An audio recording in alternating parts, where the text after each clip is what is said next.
మా ధనాన్ని కొల్లగొట్టి మా ధర్మాన్ని నాశనం చేయడానికి వచ్చిన వాళ్ళు మీరు హీరోలు ఎట్లా అవుతారు? మీలాంటి పందులతో పోరాడి గెలిచిన ఓ శివాజీ, ఓ శంభాజీ, ఓ నేతాజీ వాళ్ళు హీరోలు. మా దేశాన్ని దోచినోడు ఆడ ఔరంగ జేబు కావచ్చు, వాడు జేబు నింపుకున్న ఇంకొక జాబు చేసినోడు ఎవరైనా కావచ్చు, వాడెవడు మాకు హీరో కాదు. వాడు మా సొమ్ము కొల్లగొట్టి మా తల్లుల మానాల ప్రాణాలు తీసిన లత్తోరుగాడు. వాడు ఎప్పటికీ హీరో కాదు. హీరో అంటే శివాజీ, హీరో అంటే నేతాజీ, హీరో అంటే భగత్ సింగ్, హీరో అంటే శివాజీ, హీరో అంటే శంభాజీ. భారత్ మాతాకి. ఒరే మనోహరి, చిన్న మాట అడిగితే సమాధానం చెప్పరా? కౌసల్య సుప్రజ రామ పూర్వ సంధ్యా ప్రవర్తతే. కౌసల్యకు పుట్టినటువంటి రామ, సూర్యోదయం అయింది, లేవయ్యా. ఉత్తిష్ట నరసాధూల కర్తవ్యం దైవమాందితం. మానవులలోకెల్లా ఉత్తమమైనటువంటి వాడవు నీవు. రెడీ అయ్యి నీ కర్తవ్యాన్ని నిర్వర్తించుటకు నీ ఇష్టదైవాన్ని ప్రార్థించుకో. అవునా కాదా మనోహరి? నేనేమైనా ఏలు పెట్టానా? నువ్వు గెలుకుతున్నావు, మాటికి గెలుకుతున్నావు. ఇలా గెలకడం నీకు మంచిది కాదు. ఎందుకంటే నీ పుట్టు పూర్వోత్తరాలు అన్నీ మాకు తెలుసు మనోహరి. అలాంటప్పుడు మమ్మల్ని గెలకబాకు మనోహరి.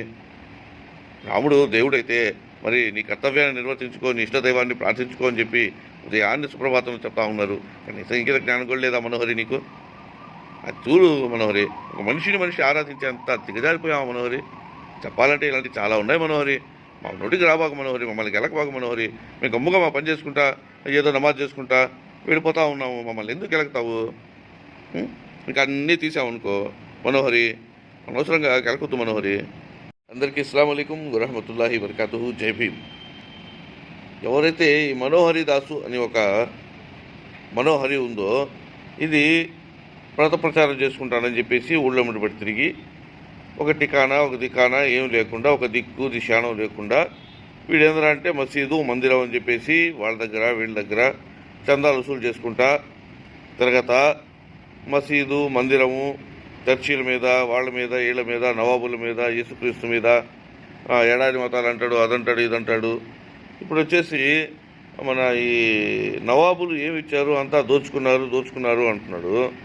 ఒరే, నవాబులు దోచుకుంటే ఎర్రకోట, తాజ్మహల్, బ్రిడ్జీలు, హాస్పిటళ్ళు, తర్వాత వచ్చేసి సాంస్కృతిక మన సంప్రదాయాలను ప్రోత్సహించేటటువంటి ఎన్నో కట్టడాలు మన నవాబులు ఇక్కడ కట్టున్నారు. దోచుకున్నారేమో, నువ్వు చూడలేదు, నేను చూడలేదు, చారిత్రక ఆధారాలు లేవు. వాళ్ళు సంపాదించినటువంటి సంపదను భారతదేశంలోనే ఖర్చు పెట్టారు. భారతదేశంలో ఉన్నటువంటి ఎన్నో కట్టడాలు నవాబులు కట్టిందే. ఆ కట్టడాలు లేకపోయి ఉంటే నీవు నీ బత్తాయి బ్యాచ్ గోచి చూపించుకోవాల్సిందే. తొడగొడతా ఉన్నావు నైనా బాబు మనోహరి, తొడగొడతా ఉన్నావు. ఆ లుంగి ఊడిపోయింది అనుకో, చూడటానికి చాలా చండల్గా ఉంటుంది. ఇంకో మాట చెప్తా ఉన్నా,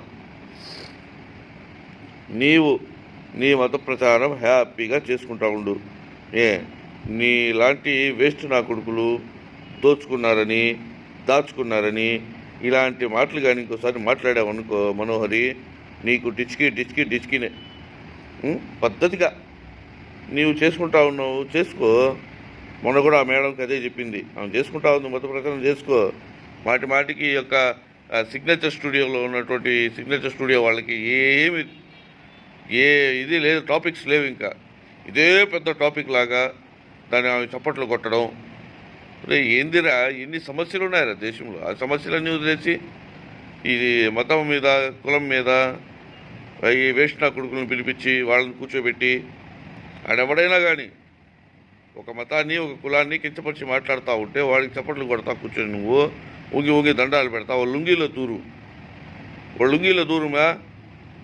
ఒరే, నీకు అంత ఇది ఉంటే వాళ్ళు లుంగీలో దూరరా, డిచ్కి చేస్తాడు. డమ్ నాకు కొడకల్లారా. ఎన్నిసార్లు చెప్పాలరా మీకు? లుఫ్చా లఫగడి నాకు కొడకల్లారా అని. ఎంతసేపు అది కావాలా మీకు? అది లేకపోతే నిద్ర పట్టదా మీకు? ఎంతసేపు ముస్లిం నవాబులు, క్రైస్తవులు, చర్చీలు, అది ఇది వేసినా కొడక అని. Sweet and last final warning Manohari, నీకు ఐ లవ్ యూ. ఇంకోసారి కానీ మా మీద కానీ, మా చర్చీల మీద కానీ, మా మసీదుల మీద కానీ, మా నవాబుల మీద కానీ, మా ఖురాన్ మీద కానీ, మా మొహమ్మద్ ప్రవక్త మీద కానీ అనుచిత వ్యాఖ్యలు చేశావంటే నీకు అక్కడో ఇక్కడో ఎక్కడో ఏ చోటనో, ఈ చోట కాకపోతే ఆ చోటనో, ఆ చోట కాకపోతే ఇంకో చోటనో ఎక్కడో ఉంటావు కదా మనోహరి. నీకు డిచ్కి డిచ్కి డిచ్కి మనోహరి. నమస్తే, జై భీమ్.